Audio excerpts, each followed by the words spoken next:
Hey guys, I hope you're doing great today and you're ready for another simple lesson in sewing. We're not going to do anything practical today, but we're going to talk about something that will help you to achieve whatever practical you are doing. We are talking about making simple caddy, and this came about because a viewer asked about allowances, right? Allowances is what I usually refer to as increments that you add to your project. Is that spelled correctly? ALLOWANCES? Yeah!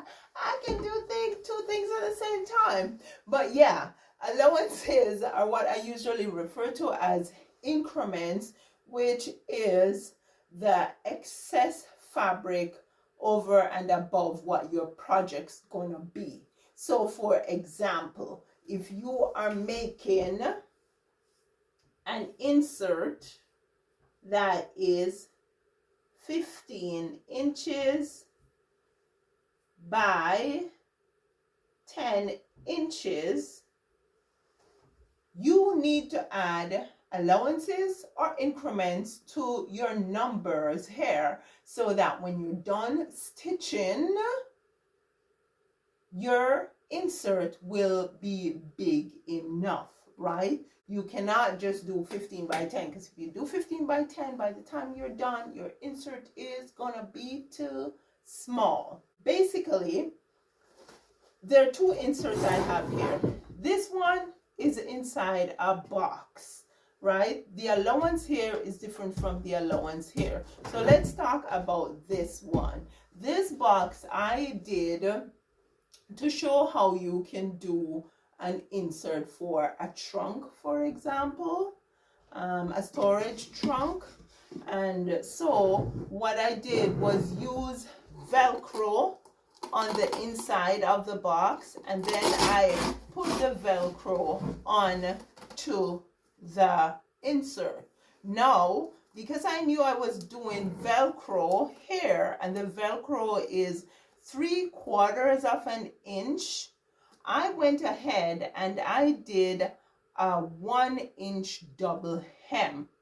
And the 1-inch double hem was just to make sure that when I was done doing my double hem, my Velcro would sit nicely on top and it wouldn't be partially on the hem and on the body of the insert, right?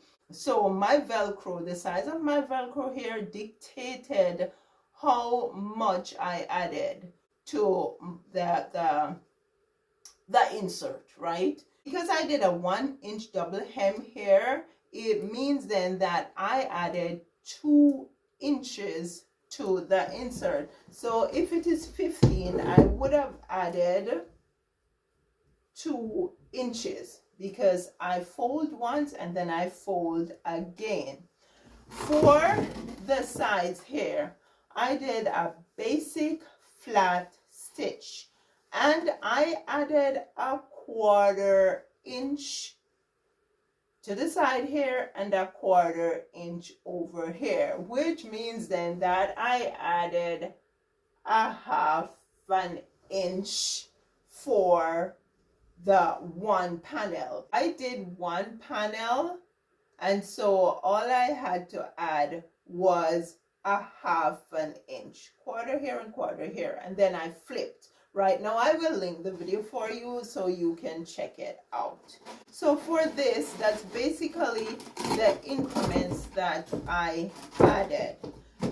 As I said before, this is different, and the reason is, unlike this, I overlapped, right? Now when I'm overlapping here, I need to get the increment for my double hem and for the overlap, and I also need to get the increment for the side seams.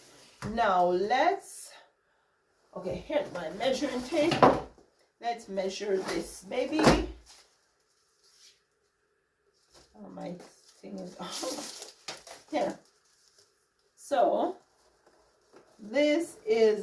7 inches deep, right? Okay, so this is 7 inches deep. What I use here for the hem is a 1/2 inch double hem.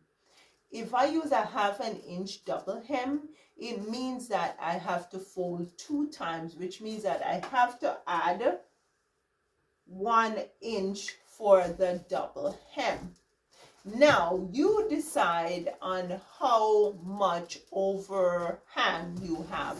I used 2 inches because there's a handle here and I didn't want to cover the handle, right? If you want to go further down, you can go further down, right? So what I did is to the length, I added another 2 inches for the overhang, right? So I would have cut the length of my panel 7 plus 1, 8 plus 2, 10 inches, right? Now, for the width, my basket is 19 inches. All I need is a 1/4 inch for flat seams. I used 1 panel of fabric, which means that I would have 1 width. So a 1/4 inch on one side and a 1/4 inch on the other side, that's a 1/2 inch. So I would have added a 1/2 inch and my panel would be 19.5 inches. That is what I would cut. However, for this, I actually did a French seam.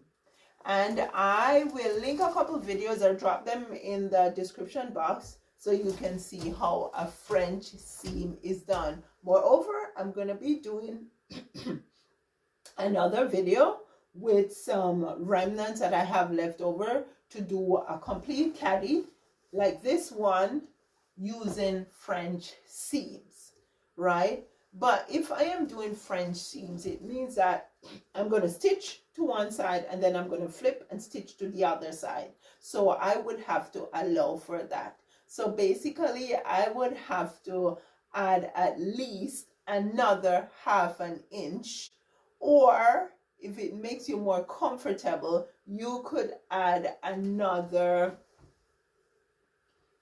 3/4 inch.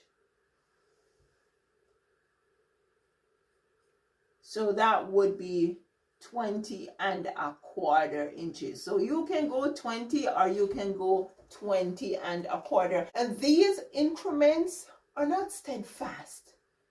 Your increments will depend on the type of fabric you're working with. For example, if you're working with something that frays easily, you may not want to use a 1/4 inch allowance. You may want to go with a 1/2 inch, right? If you're a new sewer, if you're a beginner, you may not want to go with a 1/4 inch because it does not allow for a mistake.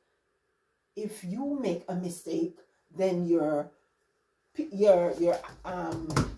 accessory, your insert that you're making may end up being too small. So it's better to go with, say, a 1/2 inch than to go with a 1/4 inch, right?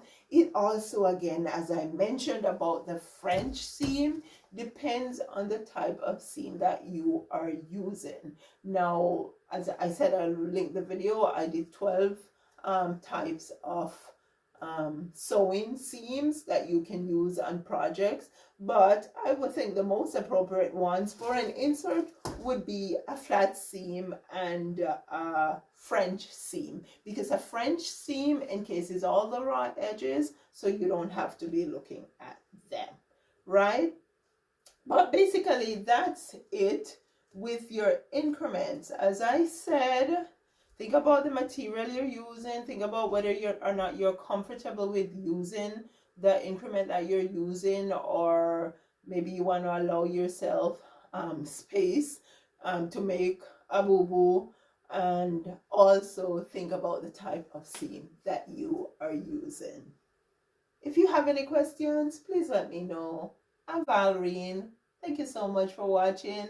Looking forward to sharing with you again soon. You take care now.